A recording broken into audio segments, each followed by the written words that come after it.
So welcome back guys to market examination video. तो आज के वीडियो में हम बात करेंगे कि मार्केट ने किस तरीके से परफॉर्म किया है और मार्केट आने वाले दिनों में मतलब कि आने वाले ट्रेडिंग सेशन में किस तरीके से मार्केट परफॉर्म कर सकता है।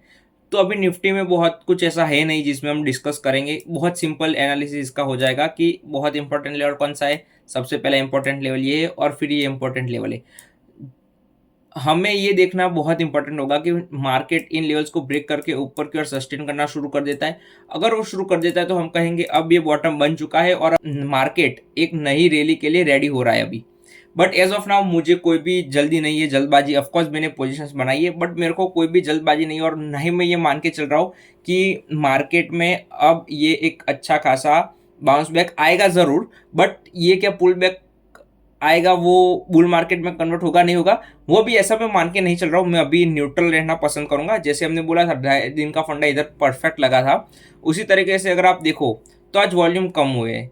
तो वॉल्यूम अगर कल कम होते या फिर अगर ये देखो कंसोलिडेट करके ऊपर जाता है फिर तो कोई दिक्कत नहीं है। बट अगर इसी तरीके से एक्शन शो करता है और फिर एक इधर इनसाइड कैंडल या ऐसा कुछ जहां पर हम शॉर्ट कर सके, अगर आपको जो निफ्टी को ट्रेड करता है ऑप्शन को ट्रेड करता है उनको पता होगा कि इनसाइड बार की कितनी वैल्यू होती है। इनसाइड बार जब कभी भी निफ्टी के चार्ट पे बनता है वो बहुत इंपॉर्टेंट होता है। तो अगर इस तरीके से अगर कोई कैंडल बन जाती है या तो मतलब अगर मार्केट थोड़ा ऊपर चला जाए इधर कहीं पर और फिर एक इनसाइड बार बन जाए और फिर मार्केट उसको ब्रेक करके फिर नीचे कर निकले तो फिर ये हम कहेंगे कि अभी अप की कोई गुंजाइश नहीं है, अभी मार्केट डाउन ट्रेंड में ही है। बट ये बहुत इंपॉर्टेंट होगा। सबसे इंपॉर्टेंट चीज़ क्या है पता है कि मार्केट में हमें 1-2 दिनों में पता नहीं चल जाता है कि अप ट्रेंड हुआ कि नहीं हुआ। ये कम से कम 7 से 10 दिनों के अंदर हमें पता चलता है। मैं कहूँगा पता मतलब कन्फर्मेशन, वो मेरी जो स्ट्रेटेजी है उसके हिसाब से मेरे को 7-8 दिनों के बाद पता चलता है कि मार्केट बॉटम आउट करेगा नहीं करेगा।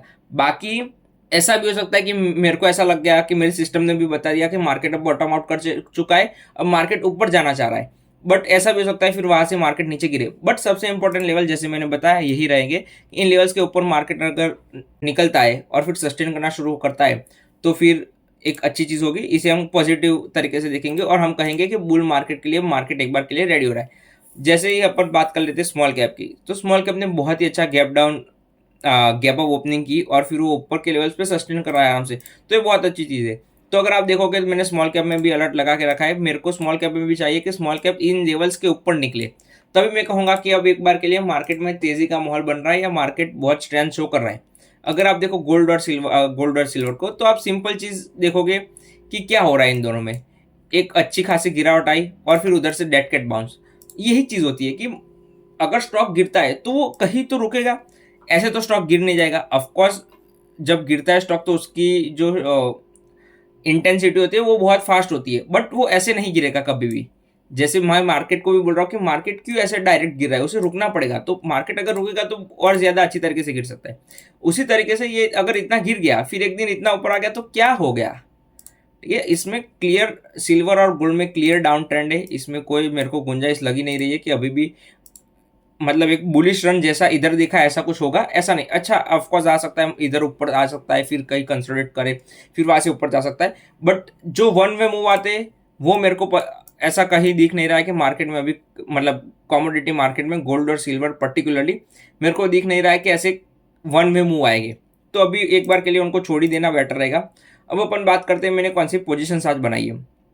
तो सबसे पहली पोजीशन होगी CP+। CP+, what A fantastic chart, what A fantastic breakout, what A fantastic sustain. ठीक है कि चार्ट बहुत प्यारा था, मैंने बताया था। मैंने इसे बाय किया, कुछ ही टाइम में अपर सर्किट लगा देता है और क्लोजिंग भी बहुत अच्छी देता है। तो बहुत अच्छा चार्ट था, मैंने पहले ही बोला था। उसी तरीके से मैंने ये भी बोला था कि एथर एनर्जी का भी चार्ट मेरे को CP+ जैसा होता हुआ दिख रहा है। तो अगर आप एथर एनर्जी का चार्ट देखोगे तो perfect picture perfect text book setup जैसा CP+ में मैं मान के चल रहा था कि ये चार्ट बहुत अच्छा था कल, वैसा ही चार्ट एथर एनर्जी का है। बट CP+ जितना बेटर नहीं है। CP+ जितना बेटर हो जाएगा या मैं कहूँ उससे भी बेटर हो जाएगा अगर कल एथर एनर्जी इधर एक इनसाइड बार दे देता है। अगर एथर एनर्जी कल मतलब नेक्स्ट ट्रेडिंग सेशन में एक इनसाइड बार दे देता है और फिर ब्रेकआउट होता है, मैं एक बड़ी पोजीशन के लिए इस बार जाने का ट्राई करूंगा। ऑफकोर्स मेरे को लग नहीं रहा है कि मार्केट मेरे को सपोर्ट करेगा, बट क्योंकि मेरे को मार्केट कह रहा है कि अभी बाइंग का टाइम है, ठीक है। मेरी बायस अलग है, मैंने जैसे बोला कि मैं सोच रहा हूँ कि मैं अभी भी मार्केट में नेगेटिव हूँ, बट अभी एज ऑफ नाउ मार्केट क्या कह रहा है, मार्केट अभी कह रहा है कि मैं ऊपर जाना चाह रहा हूँ। तो मैं क्या करूंगा, मैं ट्रेड्स करूंगा, ठीक है। मेरे को लग रहा है अभी मार्केट नीचे जाएगा, उसका मतलब ये नहीं मैं ट्रेड नहीं करूंगा। अगर मार्केट बोलेगा कि भाई मैं ऊपर जाना चाह रहा हूं, तो मैं भी उसके साथ ऊपर जाना चाहूंगा 110%। उसमें मतलब मेरे को ऐसा सोचना ही नहीं है जैसे लोग सोचते हैं कि भाई नहीं मैं तो यही स्टॉक लूंगा, गिरा हुआ स्टॉक है वही लूंगा, नहीं ऐसा नहीं, ठीक है। 52 वीक हाई से एक और हाई लगाया है, मतलब ऑल टाइम हाई से एक और हाई लगाया है, ऐसे ही हम स्टॉक बाय करेंगे, सबसे अच्छे अच्छे ब्रेकआउट स्टॉक ही बाय करेंगे। ऐसा ऐसा एक भी स्टॉक बाय नहीं करेंगे जो 52 लो के आसपास हो, या ऐसा कहीं पर भी घूम रहा है और कोई भी बोल रहा है कि ये बाय करे ये वो बाय करे, नहीं। अब मैं कुछ स्टॉक्स की बात बता देता हूँ, मतलब कुछ स्टॉक्स डिस्कस कर लेते हैं अपन जो मेरे रडार में रहने वाले मंडे के लिए। देखो इसमें से भी मैं कुछ स्टॉक्स फिल्टर कर दूंगा, क्योंकि मेरे को ये वीडियो जल्दी से पब्लिश करना है, इसीलिए मैं इसे जो मैंने ऊपर ऊपर से जो स्कैनिंग की थी उतने स्टॉक्स मैंने डाल दिए। तो कुछ स्टॉक्स डिस्कस कर लेंगे हम, बट इसमें से मैं ज़्यादातर स्टॉक फिल्टर आउट कर दूंगा, क्योंकि ऑलरेडी मेरी 2 पोजीशन है और मैं नहीं चाहता कि मेरी अभी एम लिस्ट बहुत ही ज़्यादा हैवीली लोडेड और स्टॉक्स है। तो सबसे पहले रिसेंट आईपीओ, तो ये मेरे को देखो, जनरली मैंने बोला कि मेरे को पसंद नहीं आते ऐसे स्टॉक्स, ठीक है। मेरे को ऐसे आईपीओ बेस नहीं पसंद आते, बट क्योंकि ये आईपीओ जैसे ही आया उस दिन कार्नेज था, नेक्स्ट डे कार्नेज था, फिर आज पुल बैक अच्छा, तो मैं पर्सनली मान के चल रहा हूँ कि ये एक अच्छा खासा मार्केट अगर सपोर्ट करता है मार्केट, तो ये बहुत ही अच्छा एक ब्रेकआउट दे सकता है लोअर एंड से। ये चीट एंट्री है, इधर से ऊपर निकलेगा और फिर एक अच्छी रैली आ सकती है ऐसा लग रहा है मेरे को। फिर ओमनी टेक इंजीनियरिंग, देखो ये सारे चार्ट्स अभी बहुत ही अच्छी तरीके से रेडी नहीं है, बट क्योंकि मेरे को कुछ स्टॉक्स डिस्कस करने ही थे जो मैं एम लिस्ट में रखूंगा, तो उसमें से ये एक भी हो सकता है। तो ये भी एक अच्छा चार्ट है, मेरे को पर्सनली पसंद आ रहा है इसका जो स्ट्रक्चर है, बट अभी थोड़ा रुके और, ठीक है, मतलब 6-7 दिन और कंसोलिडेट कर जाए तो मेरे को बहुत ही अच्छा लगेगा। फिर अपन बात करते हैं परिमल फाइनेंस, एक डीमर्जर कंपनी है, मे बी डीमर्जर, ये आईपीओ तो नहीं था ये। तो इसका चार्ट बहुत ही अच्छा लग रहा है।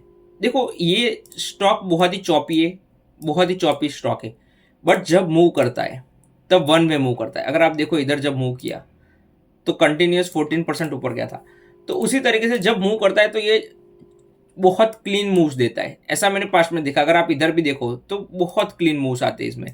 तो अगर ये चार्ट ब्रेकआउट करता है तो बहुत अच्छा मूव आ सकता है, ठीक है। बहुत क्या इसका चार्ट सीपी प्लस जैसा है, एथर एनर्जी जैसा है नहीं, उतना अच्छा चार्ट नहीं है, बट ये जरूर से मैं कंसिडर करूंगा। अब अपन बात कर लेते आईपीओ की, इसमें कोई ब्रेकआउट नहीं हुआ है, ठीक है। पर्सनली मैंने एंट्री भी नहीं बनाई, मैं चाहता हूँ थोड़ा रुके, इसका चार्ट भी सीपी प्लस और एथर एनर्जी जैसा हो सकता है, बट ये रुकना पड़ेगा इसे। अगर उतना अच्छा चार्ट इसे बनाना है, खुद को उस कैटेगरी में लाना है ए प्लस सेटअप में, तो इसको रुकना पड़ेगा थोड़ा, कम से कम 1 वीक का कंसोलिडेशन चाहिए इसमें, और फिर ये picture perfect text book setup हो जाएगा कि हम बाय करेंगे। अब अपन बात करते हैं सेंटम की, तो सेंटम भी मेरे को बहुत प्यारा लग रहा है। अगर आप देखो तो इस दिन ब्रेकआउट करने का ट्राई किया था, बट क्योंकि मार्केट खराब था नेक्स्ट डे, तो क्या हुआ, वो पूरा ही नीचे आ गया। फिर क्या हुआ, फिर वो टाइट ट्रेंड में कंसोलिडेट कर रहा है, बहुत ही टाइट ट्रेंड में। तो अगर मैं इसे बाय करूंगा तो मेरा एसएल भी छोटा रहेगा, ठीक है। अगर इसको मैं इधर कहीं पर बाय करता हूँ तो मेरा एसएल सॉरी इधर कहीं पर बाय करता हूँ तो मेरा एसएल कम से कम 8% का, बट इसे मैं इस तरीके से बाय करूंगा कि मेरा एसएल 5 या 6% का ही रहे, मतलब या इधर इधर कहीं पर ट्राई करूंगा, ऐसा कुछ करूंगा, समथिंग लाइक दैट। बट ये मेरे को बहुत ही पसंद आ रहा है, इसमें भी एक अच्छा ब्रेकआउट बन रहा है। अगर डिफेंस सेक्टर वर्क करता है तो सेंटम एक बहुत अच्छा चार्ट है। फिर जैसे मैंने बोला अवधा सुगर, आज सुगर स्पेस में बहुत ही अच्छा एक्शन था, तो मैं पर्सनली इसे टारगेट करने वाला हूँ। अगर ये एक्शन दिखाता है बहुत अच्छा कि ये ऊपर जाना चाहता है, तो मैं इसे टारगेट करने वाला हूँ, क्योंकि मेरे को ऐसा लग रहा है कि ये वॉर की वजह से जो शुगर के स्टॉक होते हैं उनमें मूव आने वाला है अच्छा फर्दर, पर ये बॉटम आउट हो रहा है ना, इसलिए मेरे को पसंद नहीं आते जनरली ऐसे स्टॉक। ये सब बॉटम आउट हो रहा है, अगर आप देखो वीकली चार्ट देखो, ठीक है, तो लंबे टाइम से वो नीचे ही है, फॉर उधर से फिर एक बॉटम बना के ऊपर आने का ट्राई कर रहे हैं। तो पर्सनली मेरे को ऐसे चार्ट पसंद नहीं आते, बट क्योंकि अभी मार्केट इतना खराब है तो सेटअप्स भी नहीं मिल रहे, तो इसे मैंने कंसिडर किया है। फिर अपन बात करते हैं चेन्नई पेट्रो की। चेन्नई पेट्रो बहुत अच्छा लग रहा है मेरे को, तो फिर एक बार मैं इसे ट्राई करना चाहूँगा, क्योंकि ये स्टॉक अभी एक अच्छा बेस बना रहा है और आगे जाके भी एक अच्छा सेटअप बन सकता है इसमें। बट ये न्यूज़ बेस्ड है, कहीं ना कहीं ये न्यूज़ बेस्ड स्टॉक है, तो फिर मैं थोड़ा प्रेफरेंस कम दूंगा इसे, बट मैं कहीं ना कहीं इसे भी कंसिडर कर रहा हूँ। अब आखिरी चीज़ कि मैं क्या मान के चल रहा हूँ कि सारे स्टॉक मेरे एम लिस्ट में नहीं रहने वाले, उसमें से कुछ 3-4 या 4 मैक्सिमम 4 स्टॉक में रखूंगा एम लिस्ट में, फिर बाकी सारे ही हटा दूंगा। तो वो देख लेना आप अपने हिसाब से, बट ये सारे ही रडार में रख सकते हो आप। देखो सब में अच्छे अच्छे सेटअप्स है, बट मेरे को क्या चाहिए, मेरे को चाहिए कि मेरे पास सिर्फ नेक्स्ट डे के लिए 3 या 4 स्टॉक, ठीक है, उतने ही होने चाहिए। मैं उतनों को ही टारगेट करूंगा। मैं अगर 10 स्टॉक डाल दूंगा वॉच लिस्ट में तो सबको तो मैं बाय करने वाला नहीं हूँ, तो मेरे को best of the best setup चाहिए बाय करने के लिए।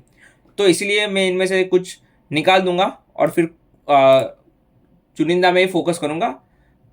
तो आप देख लेना अपने हिसाब से। बट आज का दिन बहुत अच्छा था, सीबी प्लस बहुत ही अच्छा क्लोज किया, एथर एनर्जी बहुत ही अच्छा। ऑफकोर्स मेरे अभी इसमें maybe cost to cost या मे बी 2% ऊपर है मेरे बाइंग प्राइस से, बट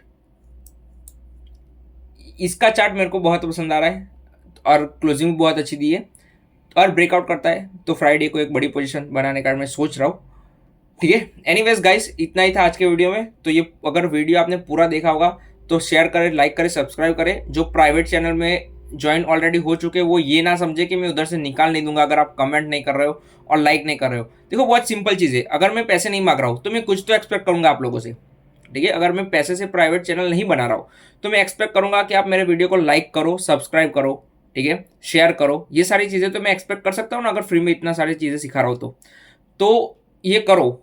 मेरे को चाहिए कंसिस्टेंसी, जिस किसी में कंसिस्टेंसी होगी मैं उसे बहुत सारी चीज़ें आगे बताऊंगा अच्छी तरीके से, एकदम डिटेलिंग के साथ कि किस तरीके से ट्रेडिंग होती है। बट मेरे को वो चाहिए बंदे जो सही में सीखना चाहते हैं। अगर नहीं सीखना चाहते हो, नो वरीज ब्रो, मार्केट में बहुत लोग हैं जो पैसा देके भी सीखने के लिए रेडी है, बट मेरे को कभी पैसा लेना नहीं है, एंड दैट्स ऑल। इसीलिए मैं चाहता हूँ कि आप लाइक करो, शेयर करो, सब्सक्राइब करो और सपोर्ट करो, तो मजा आएगा, ठीक है। नेक्स्ट बुल मार्केट में हमें इधर से बहुत आगे जाना है। Anyways guys, thank you for watching this video. तो मिलते हैं नेक्स्ट वीडियो में।